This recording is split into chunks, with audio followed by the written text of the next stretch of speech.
শুভ সকাল সবাই। বোলের বাড়ির একটি নতুন দিনে সকলকে স্বাগত জানাই। আমি দোলন। চলুন আপনাদের সাথে আবারও একটি নতুন দিনের পথ চলা শুরু করি। আমি এখন 7 মান্থ প্রেগনেন্সির সময়টা কাটাচ্ছি।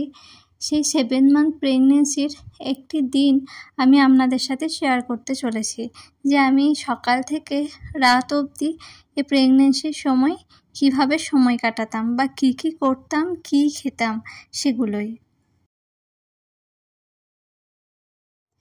রোজ সকালে ঘুম থেকে উঠে ব্রাশ করে নেওয়ার পর আমি একটু এক্সারসাইজ রোজই করে নিতাম, কারণ সকালবেলাটা আমার কখনোই হাঁটতে যাওয়া হতো না, যেটা হয়তো খুবই প্রয়োজন এই সময়, কিন্তু সেটা আমি সন্ধ্যাবেলা বা রাত্রে খাওয়ার পর ছাদে একটু হাঁটতে যেতাম বোলের বাবুর সঙ্গে।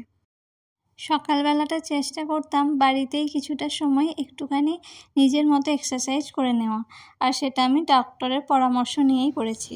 আর আমাদের রোজ সকালে একটুখানি এক্সারসাইজ করার পর আমি ব্যালকনিতে একটু হাঁটাহাঁটি করতাম, কারণ ব্যালকনিতে এত সুন্দর পাখির ডাক আর এত ভালো হাওয়া দেয় সকালটায়, তো খুব মন ভালো করে দেয়। এখন আমি কিছু ড্রাই ফ্রুট খেয়ে নিচ্ছি, কাজু আর কিছু কিশমিশ। যেদিন আমি আলমন্ড ভেজাই না বা আখরোট এগুলো ভেজানো হয় না, সেই দিন আমি একটুখানি কাজু কিশমিশ সকালবেলা খেয়ে নিই। আর রোজ রোজ আমার আখরোট আর এদিকে বাদাম সেগুলো খেতেও খুব একটা ইচ্ছা করতো না। তারপর বসে পড়েছি নিজের একটা কাজ নিয়ে। আমার এই পুরো প্রেগনেন্সিটাতে যদি ভালো লাগার আরও কিছু জায়গা থাকে, তাহলে সেটি হলো আমার কাজ। আমি কাজের মধ্যেই নিজের অনেকটা আনন্দ খুঁজে পেতাম, কারণ এতদিন আমি একাই ছিলাম। আর বোলের বাবু সকালবেলা খাওয়া দাওয়া করে বেরিয়ে যাওয়ার পর সন্ধ্যাবেলা আসতো, মাঝে হয়তো 2-3 বার ফোন করে খোঁজও নিত, কিন্তু যেহেতু আমি একাই ছিলাম, তখনও বাড়ি থেকে কেউ আসেনি, তখন এই কাজের মধ্যেই সবথেকে বেশি আনন্দ খুঁজে পেয়েছি।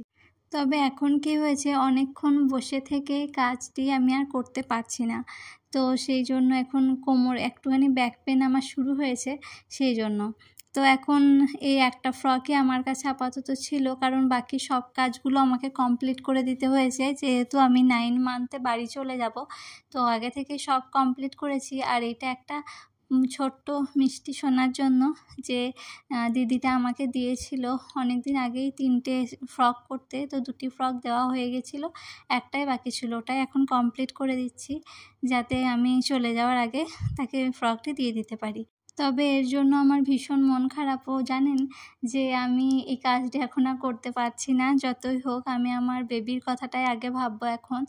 আর আমি ভেবেছি বাড়িও নিয়ে চলে যাব রং-তুলিগুলো। বেবি হয়ে যাওয়ার পর যদি কখনো একটু সময় পাই, তো সেটা আমি করব, কারণ এই কাজটা আমার সত্যি খুব ভালোবাসার একটা জায়গা, যেটা আমি একদমই ছাড়তে চাই না। এদিকে কালকে আমার ইউএসজি করানোর কথা ছিল, কিন্তু বোলের বাবু হঠাৎ করে বলল যে কালকে সব স্লট বুক হয়ে আছে, আজকেই চলো ইউএসজিটা করিয়ে নিই। তো আমিও তো ভীষণ খুশি, কারণ ইউএসজি করানোর সময়টাতে আমি ভীষণ আনন্দ পাই, যে ওইটায় ইউএসজি করাতে গেলেই আমি আমার বেবিকে দেখতে পাবো, সেই জন্য। আর তাই আমি একটুখানি প্রোটিনেক্স খেয়ে নিলাম, যে সকাল সকালই বেরোতে হবে। তারপর পুরো রেডি হয়ে গেছিলাম, যে তাড়াতাড়ি যাওয়ার পর ও আবার আমাকে বাড়িতে দিয়েই যাবে, তারপর আবার অফিসে যাবে, সেই জন্য। তাই ও বাজারে বেরিয়ে গেছিলো আমাকে বলে মাছ আনতে। এদিকে মায়ের সব রান্না হয়ে গেছিলো। আমি মাকে বললাম যে আমাকে একটুখানি ছোলা আর আলু ভেজে দাও, যে আমি একটুখানি মুড়ি খেয়ে নিই, মুড়ি খেয়ে যাব, কারণ এখন একদমই আমি খিদে সহ্য করে থাকতে পারি না, আর বেশিক্ষণ না খেয়ে থাকা এখন একদমই উচিত নয়। সেই জন্য এদিকে মা আমাকে করেও দিল, আর আমি মুড়িটা খেয়ে নিলাম। মুড়ি খেতে খেতে ও এলো, তো আসার সময় ও বাজার থেকে অনেক ফল এনেছিল আজকে। আমার ফলগুলো শেষ হয়ে গেছিলো, সেই জন্য। তো একটা অন্যরকম ফল এনেছে, নাশপাতি, যেটা আমার খুব একটা পছন্দের নয়, কিন্তু ও বললো এই সময় নাশপাতিটা খাওয়া খুব ভালো। তবে নাশপাতিগুলো দেখছি একটু কাঁচা আছে।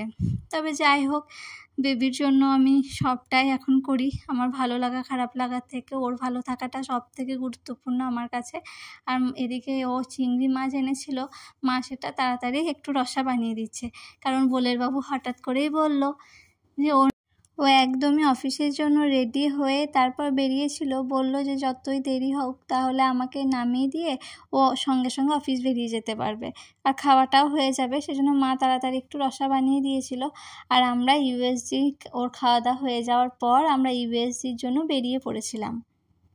কিন্তু ইউএসজি করাতে গিয়ে ওখানে 2 ঘন্টা বসে থাকার পর হঠাৎ করেই বলল রিসেপশন থেকে যে ডক্টর এমার্জেন্সির জন্য বেরিয়ে গিয়েছে। সেজন্য আমাদেরকে আবার অন্য একটা জায়গায় সুরক্ষাতে পাঠালো। সেখানে গিয়ে আমরা কতক্ষণ পর লাইন দিয়ে দাঁড়িয়েই ছিলাম। তারপরে আমাদের সময় এলো যখন হয়েছিল, তো আস্তে আস্তে প্রায় 2-2:30 বেজে গেছিলো, যখন আমার খুবই খিদে পেয়েছিল। তো বাড়ি এসেই আমি আগে তাড়াহুড়ো করে খেয়ে নিয়েছিলাম, আর ভীষণ টায়ার্ডও হয়ে গেছিলাম। অতটা রাস্তা গিয়েছি, এসেছি, অতক্ষণ বসেছি আবার, সেই জন্য। তো এসে পরে আর খাওয়া দাওয়ার কোনো ভিডিও আমি করতে পারিনি। খাওয়া দাওয়া করে 2 ঘন্টা রেস্ট নিয়েছিলাম। তারপর দেখলাম বিছানাগুলো খুব অগোছালো হয়ে আছে, ওগুলো একটু গুছিয়ে নিলাম। আর এদিকে টুকটাক বাড়ির কাজ আমি করি, মা সবটাই করে নেয়, আমাকে কিছুই করতে এখন দেয় না।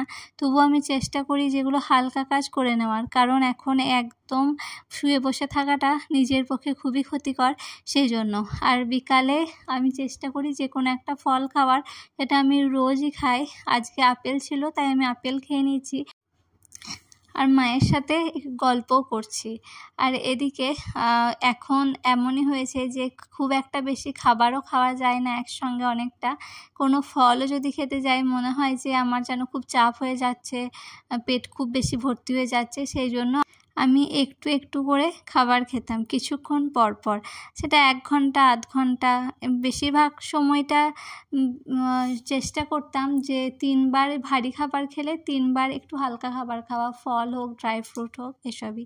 বিকালবেলাটা একটুখানি ঘোরাফেরা করার পর সন্ধ্যাবেলা মা আবার দিয়েছিল দুধ, যেটা আমার ভারী অপছন্দের জিনিস, কিন্তু খেতেও হবে, কিছু করার নেই। এখন তো আমাকে ডক্টর বলেছে 2 গ্লাস করে দুধ খেতে, আর একটা করে রোজ সেদ্ধ ডিম। কিন্তু